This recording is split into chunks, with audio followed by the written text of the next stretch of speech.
Iniligtas niya ang isang batang lalaki na anak pala ng isang milyonaryo. At ito ang naging ganti sa kanya. Kung bago ka pa lang sa channel na ito, Ate Jane TV, huwag kalimutang pindutin ang notification bell and subscribe button. Sana po hindi naman malaking abala sa inyo ang pagpindot ng subscribe button dahil ang kapalit po nito ay ang pagsuporta para makapag-produce ng mga libreng stories sa mga channels ni Ate Jane. Maraming salamat! Kahit na mahirap para kay Philip ang malayo sa pamilya, at kahit nalabag din sa loob nito ang iwanan ng mga kapatid, nagdesisyon pa rin siyang sundin ang mga plano niya sa buhay.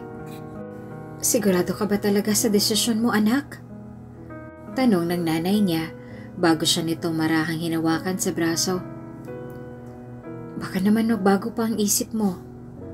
Marami namang makukuhang trabaho sa bayan, iho. Mapapagastos ka lang kung pupunta ka pa sa Maynila. At isa pa hindi sapat ang pera mong pangrenta ng apartment. May nakatabi po akong pera para doon, Nay. Aniya, bago tumango sa kanyang ina. Sigurado na po ako sa pagluwas ng Maynila.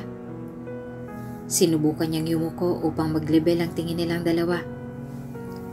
Huwag kayong mag-alala, Nay. Dahil sa oras na matanggap ko yung unang sweldo ko, magpapadala agad ako ng pera sa inyo. Hindi pera ang kailangan ko, iho. Aniya, na ikinapanis ng ngiti ni Philip. Ang anak ko ang kailangan ko. Naging emosyonal pa ang tagpong iyon sa pagitan ng dalawa, hanggang sa tuluyan niya nang napapayag ang ina sa desisyon nito. Para rin naman sa inyo itong ginagawa ko, Nay. Bulong niya sa sarili bago huminga ng malalim. Lumaki si Philip sa isang mahirap na pamilya. Isang kahig, isang tuka kung ilarawan niya ito sa lahat ng mga taong kuryoso sa buhay na meron siya. Hindi rin sapat ang kinikita niya sa paglalako ng balot at penoy sa palengke. Kaya naman kahit na mahirap sa loob niya, nagdesisyon pa rin siyang magpatuloy sa plano niyang pagtatrabaho sa Maynila. Bagamat laki sa probinsya, never pumasok sa isip niya na tulad doon, mahirap rin pala ang buhay sa syudad. Mas lalo lang din siyang nahirapan sa pamumuhay doon dahil tila ba doble ang presyo ng mga paninda dito kumpara sa probinsya. Ano pa nga bang magagawa niya kung nandito na siya? Ayaw naman niyang bumalik sa probinsya dahil natatakot siya sa kung ano nga bang iisipin ng mga kamag-anak niyang naiwan doon. Nang makahanap ng matitirhan si Philip, kinabukasan ay nagsimula na rin siyang maghanap ng trabaho doon. Hindi siya nakapag-aral ng kolehiyo, kaya naman sa halip na mag-apply sa matataas na posisyon, mas pinili niya na lang na mag-apply sa trabahong alam niyang matatanggap siya kahit na hindi siya nakapagtapos ng pag-aaral. Hindi ka pala tapos ng college, iho? Tanong ng interviewer, kahit na hawak naman ito ang resume na ibinigay niya kanina. At wala ka rin maipakitang diploma ng high school. Nasunugan po kasi kami nung nakaraang taon at kasama po sa nasunog lahat ng dokumento ko sa school. Paano ka matatanggap niyan kung ganon? Tanong ng interviewer bago nilapag ang papel niya sa mesa. Hindi ka rin pasado sa height requirement. Wala kang diploma. Wala ka ring work experiences. Pero may part-time naman po ako dati. Alin doon? Ang magbenta ng balot sa gitna ng lansangan?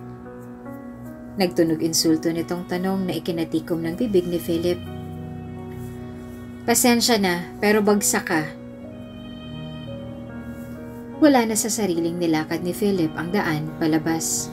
Dala ang papel na dinala niya para sa interview niya nung araw ring iyon. Panay ang lingon ng mga kapwa niya aplikante. Hindi tulad niya, nakasuot ito ng magagarang damit. Wala siyang nadalang gamit mula sa probinsya, maliban sa kaisa-isa niyang pantalon na ginamit niya rin nung lumabas ito ng Maynila. Natanggap kaya yan? Tingin mo sa suot niyang yun matatanggap yan? Sino ba naman kasing magsusuot ng shorts at sando sa isang job interview? Baka naman probinsyano. Hindi niya pinansin ang bulungan ng iba. Sa halip ay nagdesisyon na lang siyang bilisan ang lakad upang makalayo na sa lugar na iyon. Natawa ang interviewer sa pangalawang job interview na pinuntahan niya. Ang buong akala ko ay sasali ka ng liga sa ayos mo. Mag-a-apply ka pala? Pasensya na po sir. Wala po kasi akong formal na mga damit eh. No, it's okay. Sagot nito bago huminga ng malalim. Ngunit may bakas ng ngiti sa labi. Hindi ko lang mapigilang matuwa dahil ito pa lang ang kauna-unahang pagkakataon na naka-encounter ako ng aplikanteng katulad mo. Yumuko siya sa kahihiyan na agad napansin ng interviewer. Nahihiya ka ba? Tanong nito na hindi niya nasagot. Huwag kang mahiya, iho. Sa totoo nga gusto ka ta. Napapansin ko kasi ang eagerness mo na makahanap ng trabaho. Marahil ito sigurong first time mo. Galing ka sa Samar, tama? Opo. Utility personnel ang ina-applyan mo, right? Muli nitong tanong na tinunguan niya nang may ngiti sa labi. Aware ka ba sa trabaho ng utility worker? Yes, sir. Sagot niya na tinanguan ito. Willing to work under pressure? Overtime? Weekends? Cancel day offs? Holidays? Tanong nito na paulit-ulit, ngunit marahan niyang tinanguan. Sige, ipapasok kita sa utility personnel. Sa isang kondisyon. Ano pong kondisyon, sir? Pagbutihin mo lang ang trabaho mo, iho. Aniya, bago ngumiti sa binata na tinanguan nito. Masela ng mga malvar, lalo na sa kalinisan ng lahat. Kaya please lang, kung may problema ka, huwag kang aalis sa trabaho mo. Patunayan mo sa akin na karapat dapat kang magtrabaho para sa pamilya nila. Huwag mo akong ipapahiya, ah? Makakaasa po kayo sa akin, sir. Good. Anito, bago nagsulat sa isang maliit na papel. Eto, pumunta ka sa HR department. Diyan sa 4th floor para kuhanin ng uniform mo. Ipakita mo to sa person in charge doon. Sabihin mo galing kay Mr. Bonifacio. Pwede ka na mag-start tomorrow. Hanapin mo na lang si Kian bukas. Siya magtuturo sa'yo sa area na lilinisin mo. Okay po, sir. Maraming salamat po talaga. Walang anuman. Sagot nito sa kanya bago ngumiti. Good luck. Nakangiting tinahak ni Philip ang daan patungo sa tinutukoy ng matandang lalaki. Nung una ay naligaw pa siya, kaya naman inabot pa siya ng ilang minuto bago nakarating sa elevator. Paano ba gamitin to? Tanong niya sa sarili habang tinititigan ang buton sa gilid. Hello, bago ka lang dito? Tanong ng isang babae sa kanya bago nito pinindot ang elevator na ikinabukas nito. Naglakad ang babae sa loob ng elevator na sinundan agad ni Philip bago pa man ito tuluyang sumarado. Kanina pa kita napapansing nakatitig sa elevator. Wala kasing ganito sa bayan namin eh. Sagot niya na marahan itong tinanguan. Alam mo ba kung saan ang 4th floor? Tumango ang dalaga bago pinindot ang 4th floor na itinatanong nito sa kanya. Sa 7th floor pa kasi ako, kaya ikaw ang mauunang lumabas. Kapag bumukas ang pintuang yan, pwede ka nang lumabas. Sige, salamat sa tulong. Walang anuman. Nang bumukas ang elevator, siya namang pagpasok ng isang lalaki. Base sa itsura nito at sa uniform na suot niya, alam niyang sa utility rin ito nagtatrabaho. Binalak niya sanang batiin at tanungin ito, ngunit nang mamadali na itong pumasok sa loob ng elevator, hanggang sa tuluyan na ngang sumarado ito. Seryoso naman ang mga tao rito. Bulong niya sa sarili. Bago ka? Tanong ng babaeng kinuhanan niya ng uniforme sa department. Ikaw yung pinupunta ni Mr. Bonifacio? Opo, start ko na bukas. Alam mo naman na kung sino hahanapin mo bukas, tama? Tanong nito ng paulit-ulit niyang tinanguan. Nanatili ang mata nito sa pagsusulat sa papel bago ito tumingala sa kanya at iniabot ang plastic na naglalaman ng mga uniformeng gagamitin niya. Good luck sa'yo. Sana tumagal ka rito at sa ugali ng babaeng yun. Agad na nangunot ang noo niya. Gusto niya sanang magtanong tungkol sa sinabi nito. Ngunit sa halip na gawin niyon, ay napagdesisyonan na lang niya na magkibit ng balikat.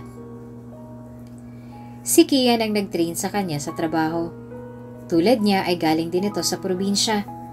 Sinikap lang din na maghanap at magbakasakali rito sa Maynila, kaya nandito katulad niya. Nang mag-break time sa trabaho, nagdesisyon ng dalawa na magkita sa food court sa baba upang doon mananghalian. Hindi rin siya nababagot sa trabaho dahil nandyan si Kian. May kadaldalan din itong taglay tulad niya. At higit sa lahat ay pareho sila ng interes sa lahat ng bagay. Kaya naman mabilis silang nagkasundo. Hindi nga dapat sila kukuha ng bagong janitor. Bigla nitong sambit na nakakuha sa atensyon ni Philip. Yun nga lang, nagkaroon lang ng problema noong nakaraang linggo. Kaya naisipan nilang kumuha ng bago. Alam mo na, pantapal sa nawala. Ano bang nangyari? Umayos sa pagkakaupo si Kian at umusog ng kaunti palapit sa kanya upang bumulong. Nag-away si Ma'am Akisha at si Michael nung nakaraan. Nauwi sa banta yung argumento nila. Hanggang sa, pinatalsik ni Ma'am si Michael. Sino si Michael? Yung dating janitor dito. Sagot niya bago sumandal sa kinauupuan. Alam mo, sa totoo lang, mabait yung si Michael. Pasensyoso pa. Hindi ko nga lang lubos na maintindihan kung anong nangyari at kung bakit nauwi sa away ang hindi lang nila napagkasunduan. Marahang napatango si Philip sa sinabi niya bago muling napalitan ang usapan nila sa ibang bagay. Nabanggit ni Kian kanina na nauwi raw sa pagbabanta ang away nilang dalawa ng anak ng may-ari nitong kumpanya. Kaya naman hindi na iwasang makaramdam ng takot ni Philip. Siya ang bagong empleyado. Siya ang kinuha pagkatapos patalsikin ni Ma'am Akisha si Michael.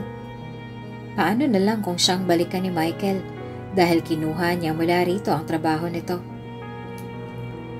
Lumipas ang maraming araw at linggo, maging ang buwan at taon.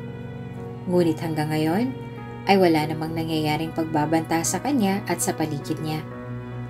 Madalas niya ring makasalubong si Akisha sa lobby. Mukha naman itong okay, kaya naman tuluyan na ring nawala sa isip ni Philip ang tungkol sa mga kwento ni Kian. Tulad ng sinasabi ng ibang empleyado, mahirap pakisamahan si Akisha, lalo na sa tuwing may hindi ito nagugustuhan. Tulad na lang ngayon. Ang sabihin mo sa kanya, sesisantahin ko siya sa oras na pumalpak siya. Sigaw ni Akisha sa kabilang linya bago pinutol ang tawag. Kunot noo siyang lumingon sa refleksyon sa salamin bago huminga ng malalim at sinubukang pakalmahin ang sarili. Okay lang yan, Akisha. Magiging mabuti rin ang lahat. Saad niya sa sarili bago huminga ng malalim. Kumalma ka, hindi nakakaganda para sa iyong bumusangot.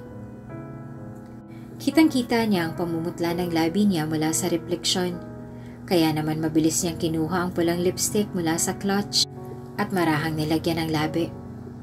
Mula sa labas, nagmamadaling naghanap ng comfort room si Philip upang hugasan ang sugat niya sa kamay nang dahil sa nangyari kanina.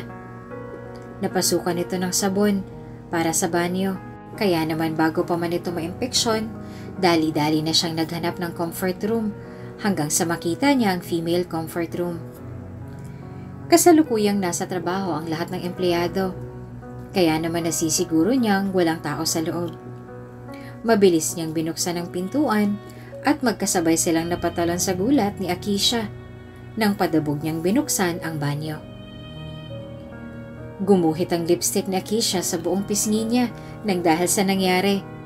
Kaya naman nagpupuya mo siya sa galit nang bumaling kay Philip na ngayon ay walang pakundangang nagtungo sa basin upang hugasan ang sugat. Hindi ka ba marunong kumatok? Pasigaw na reklamo ni Akisha. Gusto mo rin bang matanggal sa trabaho mo? Pasensya na po, ma'am. Sagot niya habang patuloy sa paghuhugas ng kamay. Nalagyan po kasi ng pandinis ng banyo yung sugat ko. Wala akong pakialam sa sugat mo. Reklamo ni Akisha habang patuloy sa pagpunas ng lipstick na nagkalat sa pisngi niya. Simula ngayon, magpaalam ka na sa trabaho mo. Dahil ito ng huling araw na makakapasok ka rito. Sisinghal-singhal na lumabas si Akisha ng comfort room. Wala namang nagawa si Philip kung hindi ang bumuntong hininga at paulit-ulit na hugasan ang sugat. Oo, importante sa kanya ang trabahong ito. Pero hindi niya rin maipagkakailang mas importante pa rin sa kanya ang kaligtasan niya. Hindi na pwede, Akisha. Reklamo ng chairman, sabay baling ng tingin sa anak. Hindi porket hindi mo gusto ang isang tao ay pwede mo na siyang sisantehin ng ganon-ganon na lang. Pero Dad, may rason ako para magalit sa kanya. Ang alin? Ang pagkalat niya ng lipstick sa pisngi mo?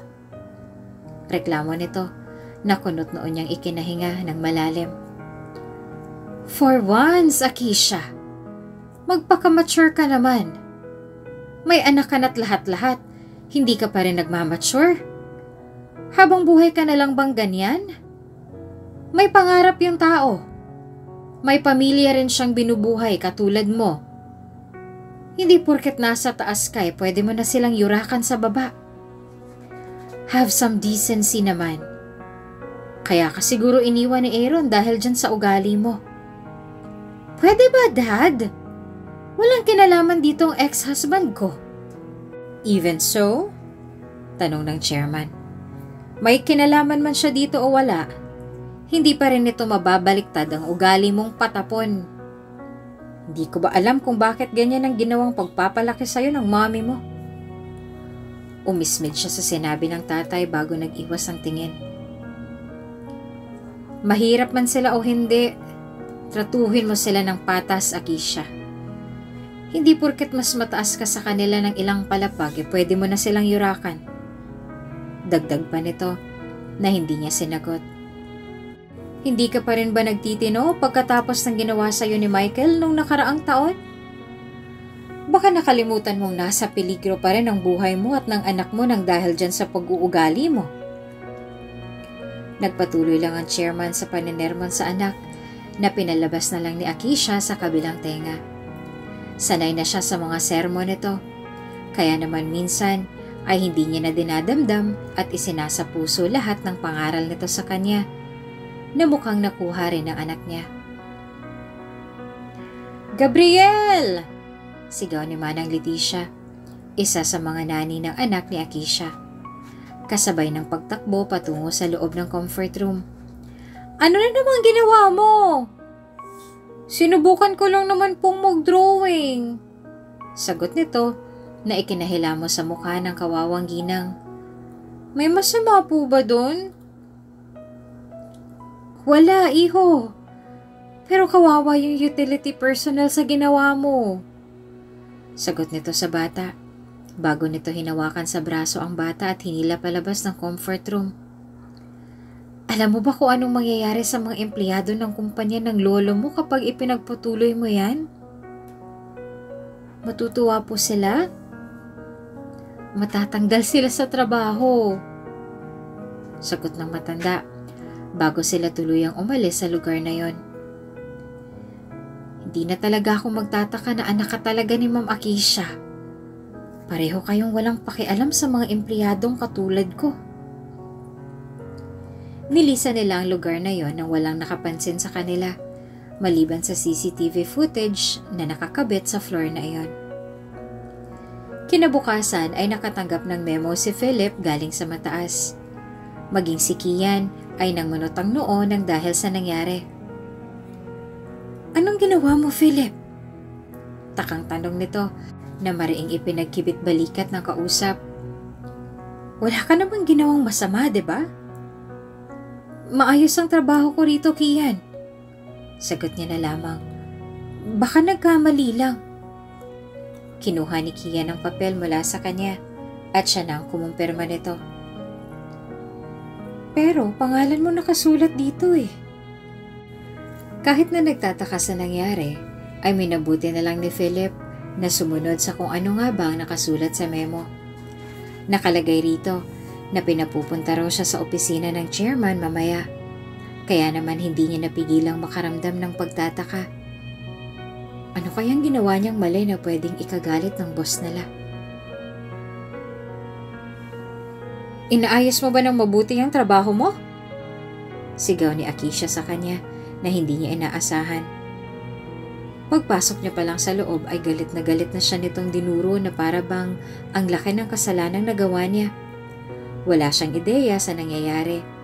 Kaya naman hindi niya napigilang mangunot ang noo na napansin ni Akisha. Ano? Hindi ka ba magsasalita? Ano po ang ginawa kong kasalanan, ma'am? Napangisi si Akisha sa kanya bago ito naglakad papalapit sa kanya at ipinakita lahat ng pictures mula sa kuha kahapon. Sobrang dali lang ng trabaho mo pero hindi mo pa rin magawa ng tama. Isa-isang pinagbasta ni Philip lahat ng litratong itinapon ni Akisha sa mukha niya at halos mapanganga siya sa gulat nang mapansin niyang ito ang kahuli-hulihang comfort room na nilinis niya kahapon bago naman siya umuwi. Pero nilinis ko po ito, ma'am. Mukha bang malinis yan? Reklamo ni Akisha habang galit na nakatitig sa kanya. Sinasahuran ka ng maayos dito. Pagkatapos ay hindi mo man lang magawa ng tama yung trabaho mo? Pero ma'am, tanggal ka na. Muli nitong sigaw na ikinatigil niya. Naririnig mo ba ako? Ang sabi ko, tanggal ka na. Ma'am, sa akin lang po umaasa ang mga kapatid ko. Wala akong pakialam. Kahit na ang buong bayan pang umaasa sa'yo. Sarkastiko nitong sambit. Ayoko na makita ang mukha mo sa lugar na to. Kaya kunin mo lahat ng mga gamit mo sa locker at asikasuhin mo na rin ang huling sahod mo. Mula ngayon, tanggal ka na. Dismayadong naglakad si Philip palabas ng lugar na iyon. Isa't kalahating taon niya ring inalagaan ang reputasyon niya sa kumpanya at nagbabaka sakaling ma-promote sa trabaho. Lahat ng pagod na inilaan niya sa pagtatrabaho rito ay unti-unting naglaho nang pinakawalan ni Akisha ang tatlong salitang iyon. Tanggal ka na. Muli nitong pag-alingaw-ngaw sa tenga niya na ikinangilid ng luha nito. Paano ng pamilya ko na sa akin ang umaasa? Bulong niya sa sarili bago naglakad palayo sa lugar na iyon. Kamusta? Anong nangyari? Tanong agad ni Kian nang makita niyang wala sa sariling naglalakad patungo sa kanya si Philip. Anong balita, Philip?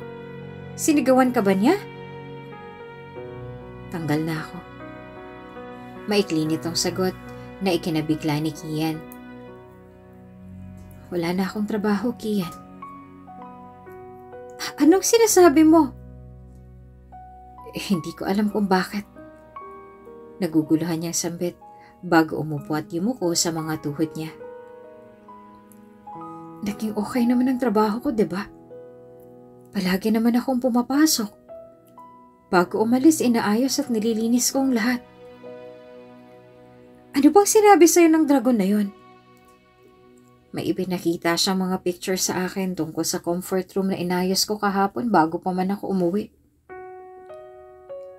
Yung comfort room ba na nasa kabilang dulo? Tanong ni Kian na marahan niyang tinanguan. Nakita kong Team B kanina sa kabilang wing na nagkakagulo nang makita nila yon. Ang sabi nga nila ay baka raw ang anak ni Akisha ang may kasalanan dahil siya lang daw ang naglabas-masok doon kahapon. Yumuko si Philip sa sinabi niya bago pumikit ng mariin. Kung kasalanan pala ng anak niya, bakit niya sa'yo ibinubunto ng galit niya? Muling tanong ni Kian. Hindi ba dapat ay magalit siya sa anak niya at hindi sa'yo? Hayaan mo na, sagot ni Philip. Pagkaraan ng ilang sandali, maghahanap na lang siguro ako ng ibang trabaho. Mahirap maghanap ng trabaho ngayon, Philip. Aniya, bago umupo sa tabi ng kaibigan at marahang tinapik ang balikat nito. Bakit kaya hindi ka nalang magpaliwanag kay Akisha? Sasamahan kita, Philip. Kilala kita at kilala ko rin ang ugali ng mag-ina. Alam kong sineset up ka lang ni Akisha dahil galit siya sa'yo. Ano namang nagawa ko sa kanya na pwede niyang ikagalit? Takang tanong ni Philip sa kanya na ipinagkibit lang nito ng balikat. Sa pagkakaalam ko, hindi kailanman nag-cross ang landas naming dalawa. Ni hindi nga kami nag-usap. Ni hindi ko nga rin matandaan kung nagawa ko ba siyang titigan before dahil hindi naman talaga ako interesado sa kanya. Ang harsh mo naman, ungot ni Kian bago sumandal sa upuan. Baka naman tipo kanya, kaya nagpapapansin sa'yo. Hindi ako interesado sa mga katulad niya.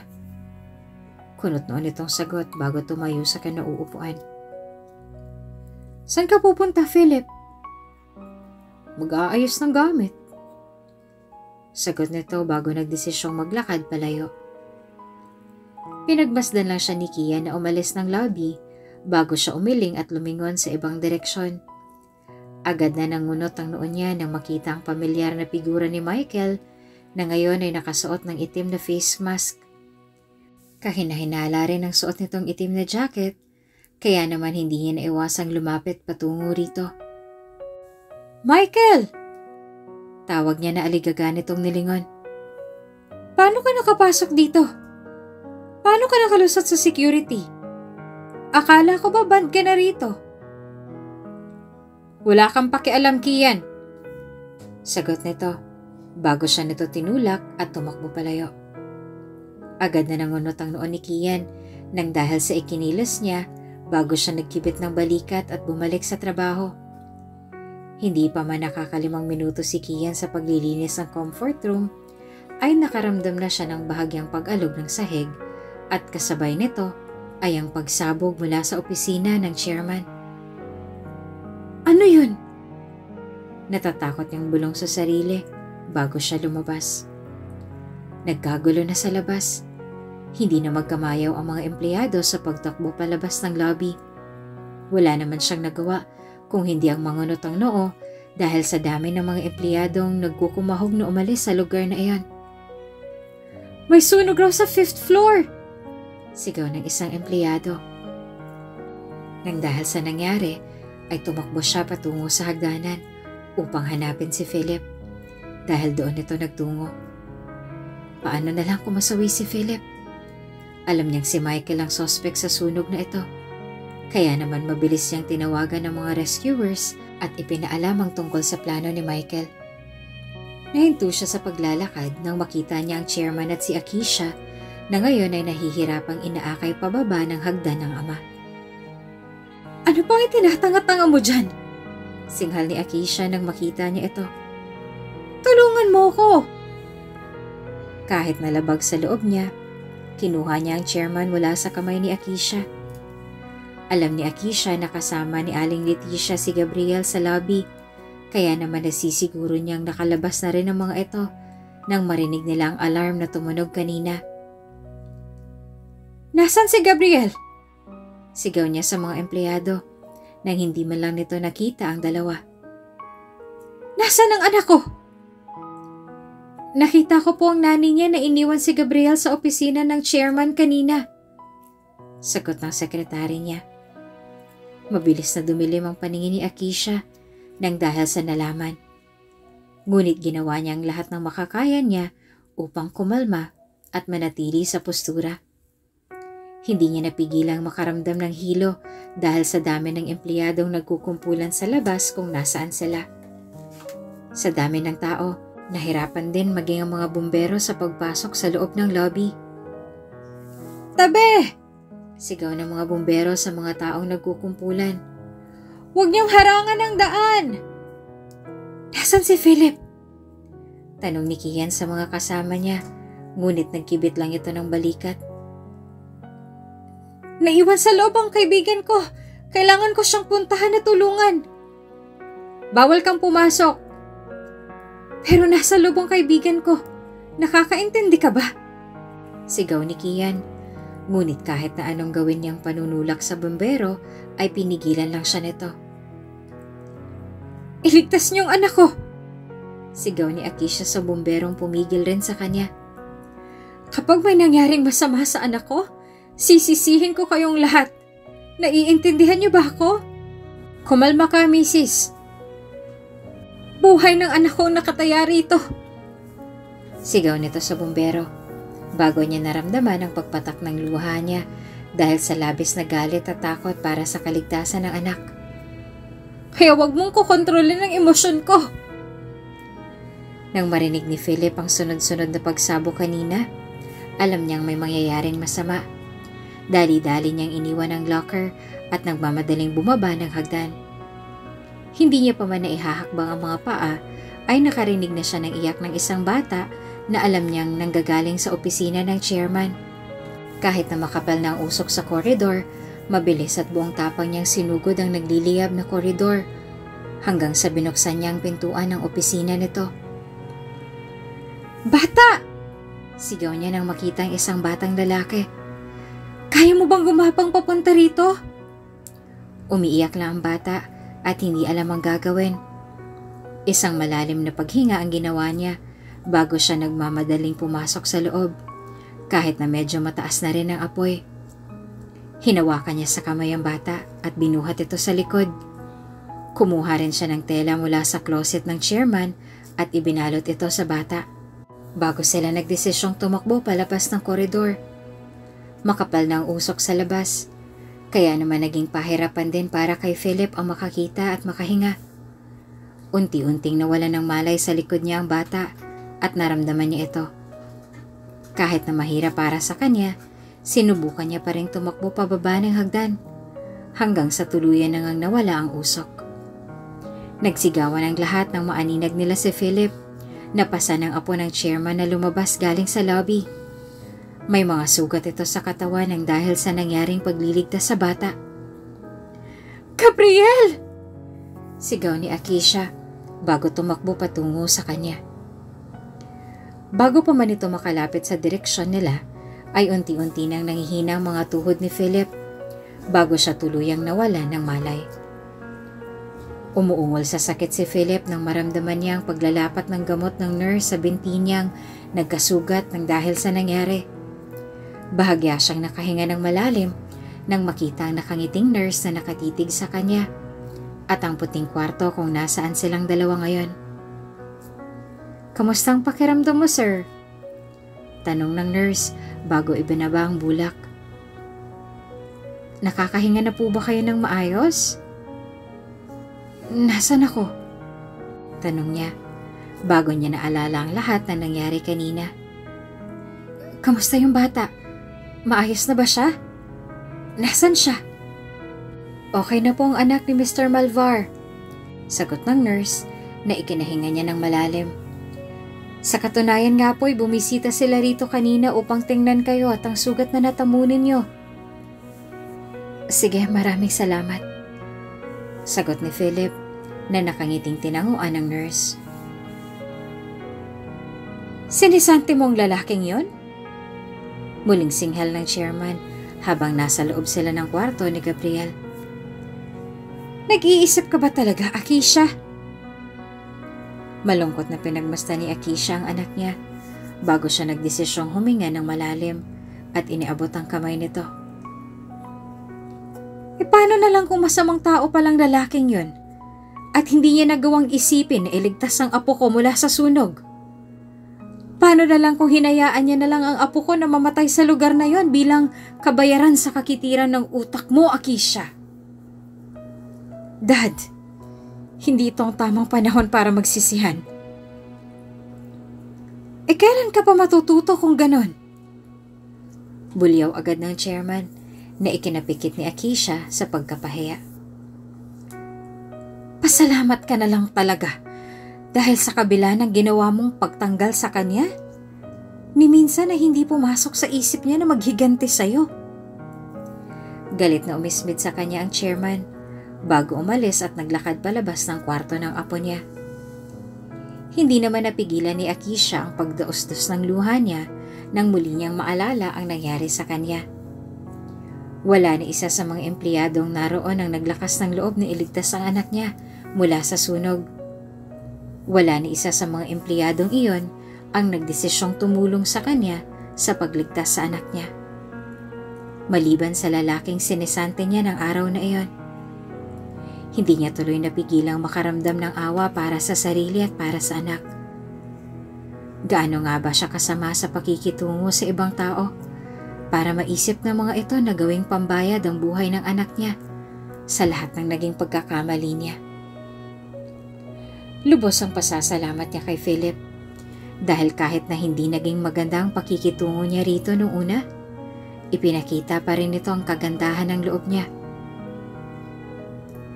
Gusto ka naming pasalamatan sa ginawa mong pagligtas sa apo ko, iho. Saad ng chairman na sinadya pang bumisita sa kwarto niya sa ospital.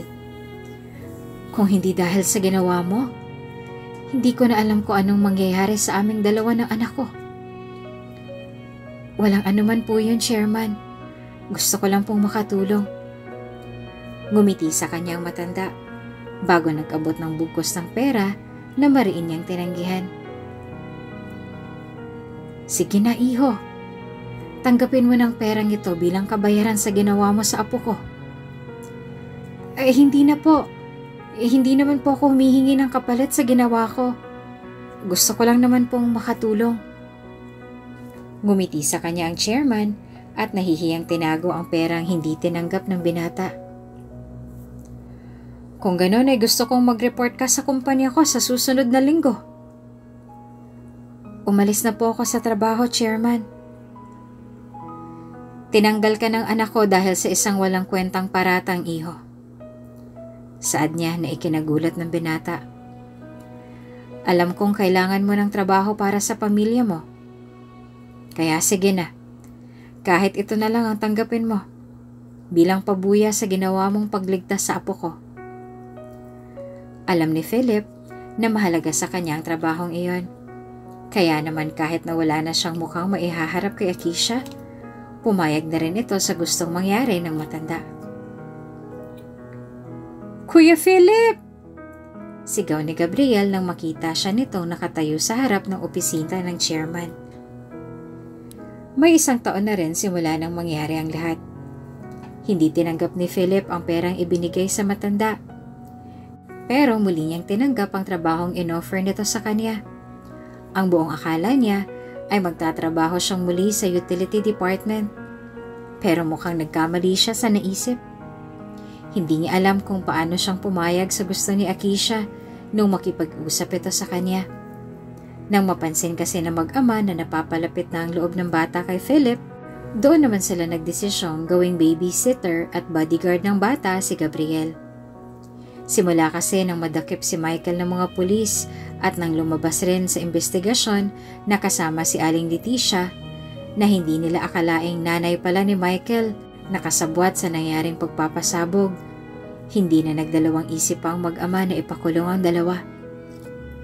Kahit na wala na ring banta sa pamilya nila, hindi pa rin nila maipagkakailang, natatakot pa rin sila hanggang ngayon.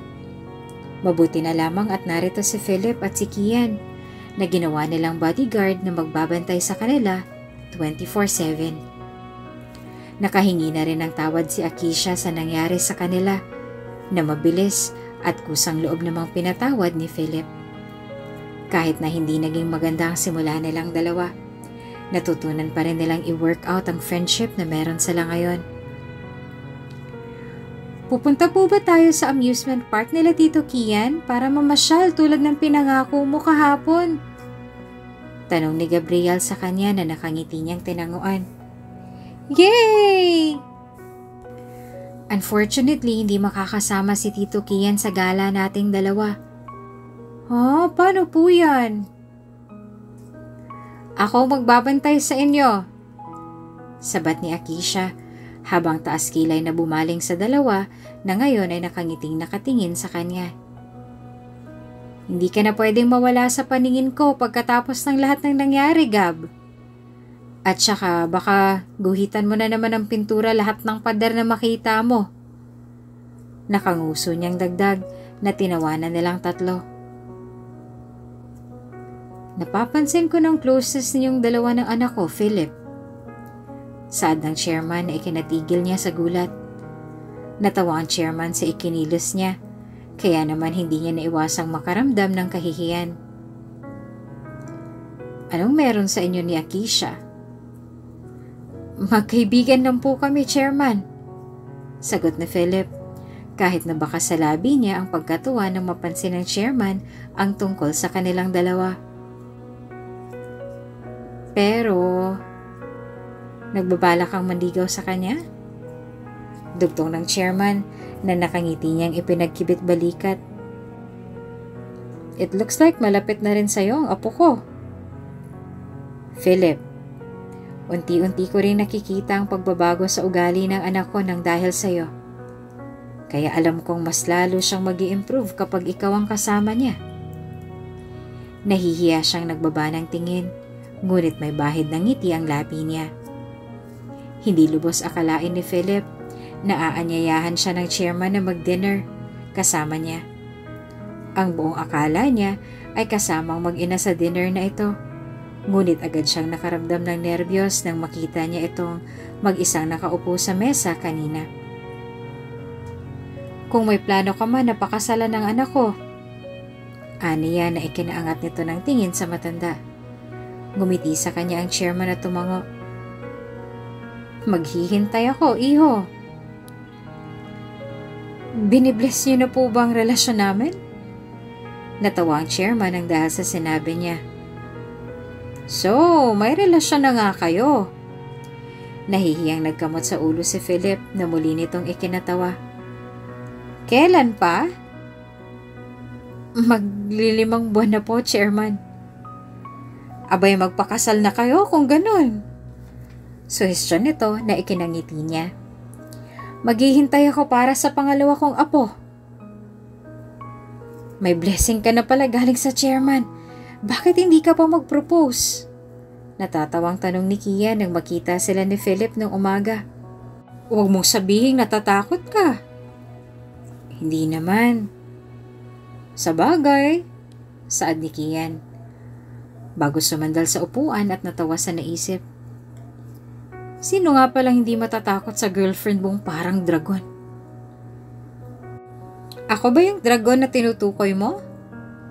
Tanong ni Akisha, sabay halik sa pisngi ni Philip at umupo sa tabi nito. So, bakit hanggang ngayon dragon pa rin ang tawag mo sa akin? Malay ko bang nandyan ka? Natatawang sambit ni Kian na nakangising inismira ni Akisha. Lumingon si Philip sa kanya at kunot noong nagtanong. Narinig mo ba yung usapan namin kanina? Tungkol saan? Tanong nito sa kanya. Sa pagiging dragon ko ba? Nagbibiro lang ako, ano ba? Natatawang reklamo ni Kian kahit na alam niya nagbibiro lang si Akisha. At saka takot ko lang sa'yo. Baka sisantihin mo ulit ako sa trabaho ko. Talagang sisisantihin kita kapag narinig muli kitang tawagin ako sa palayaw na yon. Irap niya rito bago natawa at lumingon kay Philip. Maliban sa pagiging dragon ko, wala na akong ibang narinig pa.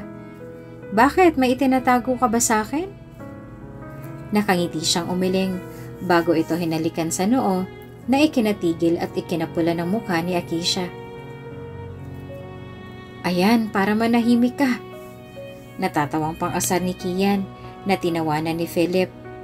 Habang si Akisha naman ay walang nagawa kung hindi ang takpan ng mukha ng dahil sa labis na kahihiyan sa ginawa ni Philip. Yung kaibigan mo, ganun ba talagang ugali nun? Tanong ni Akisha. Magkasabay nilang nilalakad ang daan pa uwi. Malapit lang ang restaurant na pinuntahan nila sa apartment ni Philip, kaya napagdesisyon na nilang dalawa na doon na lang muna magpalipas ng gabi kasama si Gabriel, na ngayon ay naroon na rin kasama ang bago niyang nani. Ganun lang talaga magsalita si Kian, pero mabait yun. Halata naman sa itsura niya na ayaw niya sa akin. Dagdag pa ni Akisha. Ramdam ni Philip ang lungkot sa boses ni Akisha, kaya naman masuyo niya itong hinalikan sa noo at mariing pinisil ang kamay. Sa una lang naman yan, Akisha. Malay mo, magustuhan ka rin yan, di ka launan. Ngiti niya na mas lalo lang nitong ikinanguso. At saka huwag kang magpa-apekto sa sinabi ng iba. Dahil ang importante, magkasama tayo. Magkasama tayong tatlo nila Gabriel. Di ba? Tumango na lang si Akisha bago nila nilakad ang daan patungo sa apartment ni Philip. Si Akisha nang nagbukas ang pintuan, kaya naman agad na nangunot ang noo niya nang makita niyang madilim ang kabuuan ng silid nito. Bakit hindi nakabukas ang ilaw, Philip? Lumingon siya sa pintuan kung saan niya iniwan si Philip, ngunit wala na ito roon. Mas lalo lamang nangunot ang noo niya nang maaninag niya ang isang anino na nagtatago sa damba ng pintuan. Philip? Nang kusang bumukas ang ilaw, agad na nanlaki ang mga mata ni Akisha nang makita niya si Philip na ngayon ay nakaluhod na sa harapan niyang habang may hawak na ring box kasama ng singsing na naroon. Naroon ang chairman at nakangiting nakatitig sa dalawa. Present din ang nani ng alaga niya at ang buong pamilya ni Philip. Maging si Kian ay naroon at abot langit ang ngiting nakatitig sa kanilang dalawa habang may hawak na tarpaulin. Si Gabriel ay naroon din habang nakangiti at tumatalon-talon sa tuwa. Will you be my wife, Akisha? Tanong ni Philip habang nakatingala sa kanya. Of course! Natatawa niyang sagot bago niya hinila patayo si Philip at binigyan ng isang halik na mariin itong ginantihan. Ang buong akala ni Akisha ay nasa kanya ng lahat ng bagay na kinaiinggitan ng marami. Kayamanan, kasikatan, kapangyarihan, kagandahan at kadakilaan. Kulang na lang ay sambahin siya ng lahat ng tao. Maraming nainggit sa kanya dahil alam nilang hindi nila kailanman mapapantayan ang buhay na meron si Akisha. Ang buong akala ng lahat, nasa kanya na ang lahat. Ngunit mukhang nagkakamali sila sa inakala nila. Wala si Akisha ng mga bagay na meron sila. Pagmamahal galing sa ama. Walang lalaking naghahabol sa kanya dahil sa kasamaan ng ugali niya. At mas lalong walang tumatagal na pakikisama sa kanya. Ang akala niya ay hanggang doon na lang ang lahat. Ngunit nagbago ang pananaw niya nang pumasok si Philip sa buhay nilang dalawa ng anak niya. Si Philip ang naging dahilan kung bakit nagbago siya. At alam niyang si Philip lang din ang kukumpleto sa pangarap niyang magkaroon ng kumpletong pamilya kasama niya. Kung bago ka pa lang sa channel na ito, Ate Jane TV, huwag kalimutang pindutin ang notification bell and subscribe button. Sana po hindi naman malaking abala sa inyo ang pagpindot ng subscribe button dahil ang kapalit po nito ay ang pagsuporta para makapag-produce ng mga libreng stories sa mga channels ni Ate Jane. Maraming salamat!